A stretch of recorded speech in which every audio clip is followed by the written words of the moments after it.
పొరుగు దేశాలకు పోయినా పరాయి దేశానికి పోయినా మన ముఖ్యమంత్రే, మనోడే. ఎందుకంటే మనోని బుద్ధి ఎప్పుడు పోదు కదా. ఏ పరదేశీ గడ్డ మీద అడుగుపెట్టినా కూడా రేవంత్ రెడ్డి కేసీఆర్ పేరు ఎత్తందే అతనికి గుర్తింపు ఉంటుంది. ఫస్ట్ కేసీఆర్ అంటే ప్రపంచ దేశాలకు అంత పేరు దాకా తీసుకెళ్ళింది కాళేశ్వరం విషయం, డెవలప్మెంట్ కార్యక్రమం. ఇంకా నేను ఫేమస్ అవ్వాలంటే కేసీఆర్ పేరును తీయాలనేది రేవంత్ రెడ్డి కాన్సెప్ట్. అయితే ఈయన కేరళ ప్రచారానికి వెళ్ళి ఆడికి పోయి కూడా కేసీఆర్ పేరు జపం. ఎవడడిగిండి ఈయనని? అసలు కేరళకి ఎందుకు పోయిండు? కేరళతోటి మనకేం సంబంధం? కేరళతోటి మనకేమైనా పైసలు వస్తున్నాయా? లేకుంటే వాళ్ళ యొక్క నిధులు మనకేమైనా మల్లుతున్నాయా? లేకుంటే వాళ్ళ జిఎస్టీలకి ఇట్లా మనకు కడుతున్నారా? ఏంది ఇది? ఏం అవసరం మన తెలంగాణను సొమ్ము తీసుకెళ్ళి ఆడ ఖర్చు పెట్టడం? ఎవడబ్బా సొమ్ము అది? రేవంత్ రెడ్డి తాత ముత్తాతలు మున్సిపల్ పనులకి ఇట్లా ఏమైనా సంపాదించి పోయిరా అంటే అది కూడా లేదా. అడ్డంగా దొరికిన భూముల్ని కబ్జాలు చేసి వేల కోట్ల రూపాయలు ఆగం చేస్తూ ఉన్నారు. మరి కేరళలో ఈయన ఏం చేసిన ఘనకార్యం చూద్దాం. కేరళలోని కేసీఆర్ జపం. మహానుభావుడు యాడికి పోయినా కూడా కేసీఆర్ని యాద్ చేయకుండా ఉన్నాడు. పినరయ్ విజయన్కు రాసిన బహిరంగ లేఖలో పచ్చి అబద్ధాలతో రెచ్చిపోయిన రేవంత్. ప్రతి లైన్లో కేసీఆర్ బీఆర్ఎస్ పై విషం. తెలంగాణ ప్రజలను తక్కువ చేసిన వైనం. కాంగ్రెస్ విజయన్ విమర్శలు గుప్పిస్తే జవాబు లేక బీఆర్ఎస్ పై రేవంత్ విమర్శలు. 10 ఏళ్ల బీఆర్ఎస్ బీజేపీ ఉందట, అయితే ఇప్పుడుంది కాంగ్రెస్ బీజేపీ ప్రభుత్వమా?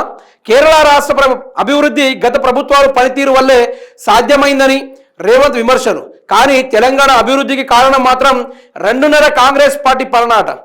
తలసరి ఆదాయంతో తెలంగాణ 2వ స్థానంలో ఉందని గొప్పలు చెప్పుకున్న రేవంత్ రెడ్డి మరి కేసీఆర్ పాలనలో 1వ స్థానంలో ఉన్న రాష్ట్రాన్ని 2వ స్థానానికి తెచ్చిన ఆ గాడిదేవరు అనుకుంటూ ఉంచారు. గత 10 ఏళ్లలోనే పేదరికం అంటుకుంటే అంతకు ముందు 60 ఏళ్ల స్వర్ణయుగమా? తెలంగాణ ప్రాంతం వెనుకబాటుతనానికి కారణం గత టీడీపీ కాంగ్రెస్ ప్రభుత్వాలు కావా? కేరళంలో చురుకైన యువత ఉందని అంటే అర్థం తెలంగాణ యువత చేతగానోళ్ళ. అసలు బుల్డోజర్లతో పేరు ఇళ్ళనే రేవంత్ రెడ్డి సర్కారు కూల్చేదట, నష్టపోలేదట. అయితే ఇక్కడ రేవంత్ రెడ్డి గారు తెలంగాణ బిడ్డల్ని తెలంగాణ వ్యవస్థని కొంచెం తక్కువ చేసి మాట్లాడడం కూడా జరిగింది. ఈ యొక్క కేరళలో రేవంత్ రెడ్డి ఇక్కడ యువకులు చాలా చురుకైన వాళ్ళు, మీ యువకులందరూ కలిసి పినరయ్ విజయన్ అతని మాటలు విని అతని పార్టీలో ఆగం కావద్దు. కాంగ్రెస్ పార్టీలో యువతకు మంచి డిమాండ్ ఉంటుంది, కాంగ్రెస్ పార్టీ వాళ్ళు తలుచుకుంటే ఏదైనా చేయగలరు అని చెప్పిన ఈ రేవంత్ రెడ్డి ఈ కాంగ్రెస్ పార్టీ చేసింది ఏమైనా ఉందయా అంటే ఏది కూడా లేదు. ఇట్లారా తెలంగాణ యువకుల్ని తాగాలే ఊగాలే చెప్పిండు కదా, స్టార్టింగ్లోనే చెప్పిండు. ఆయన మరి తెలంగాణ యువతకు కొంచెం కూడా ఏం అనిపించలే ఆ టైంలో. తెలంగాణ ఇప్పుడు యువకులందరూ ధర్నాలు చేస్తున్నారు కదా, వాళ్ళ పరిస్థితి ఏంటంటే ఏదో కేటీఆర్ 4 చిల్లర రూపాయలు ఇచ్చినట్టు ఉన్నాడు. ఆ యువత ఆ దాగి చిల్లర వివరాలు చేస్తూ ఉన్నారు. అట్లాంటి యువకులు తెలంగాణను అనుకుంటూ పలుసార్లు దూషించినా కూడా తెలంగాణ బిడ్డలు ఏం చేసిరంటే మళ్ళీ రేవంత్ రెడ్డికి అధికారం కట్టబెట్టడం కూడా జరిగింది. ఇంత జరుగుతూ ఉన్నా కూడా తెలంగాణ వ్యవస్థని సర్వం కూలీ చేసి తెలంగాణ మొత్తం ఆగం చేసుకుంటూ తిరుగుతున్న ఇదే రేవంత్ రెడ్డి కేరళలో పోయి కేసీఆర్ గురించి మాట్లాడింది. ఆయన తెలంగాణ రాజకీయాల్ని ఆ కేరళలో పెట్టాల్సిన అవసరమే వచ్చింది. ఇదే కాంగ్రెస్ పార్టీ ఏమని చెప్తారు ఈ కాంగ్రెస్ పార్టీ గురించి? 60 ఏళ్ల చరిత్ర గురించి చెప్తారు ఈ కాంగ్రెస్ గురించి. 60 ఏళ్లలో తెలంగాణకు ఎంత నష్టం జరిగిందో తెలంగాణ రాష్ట్ర ప్రజలకు బాగా తెలుసు. తెలంగాణ సర్వనాశనం చేసింది ఇదే టీడీపీ పార్టీ, తర్వాత కాంగ్రెస్ పార్టీ, ఆ తర్వాత చంద్రబాబు నాయుడు. వీళ్ళందరూ కలిసి తెలంగాణని సర్వం ముంచిపడేసారు, ఏది కూడా లేకపోయింది. తర్వాత తెలంగాణ సపరేట్గా ఇది టీఎస్గా ఏర్పడిన తర్వాత 10 ఏళ్ల పాటు బీఆర్ఎస్ పార్టీలో కేసీఆర్ గారు సీఎంగా ఉండి తెలంగాణ పరిపాలిస్తే భారతదేశంలోనే 29 రాష్ట్రాల్లో తెలంగాణ మొదటి స్థానంలో.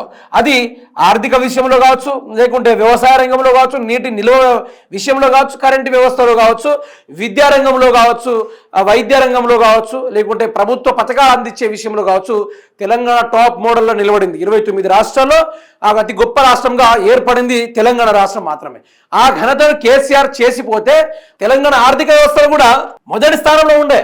కానీ ఈరోజు 4వ స్థానం వరకు దిగజార్చింది ఎవరు? ఇదే అనుమల రేవంత్ రెడ్డి. ఎందుకో తెలుసా? ఈ ఓన్లీ కబ్జాలు చేసుడు తప్ప రేవంత్ రెడ్డి ఏమైనా చేశాడా?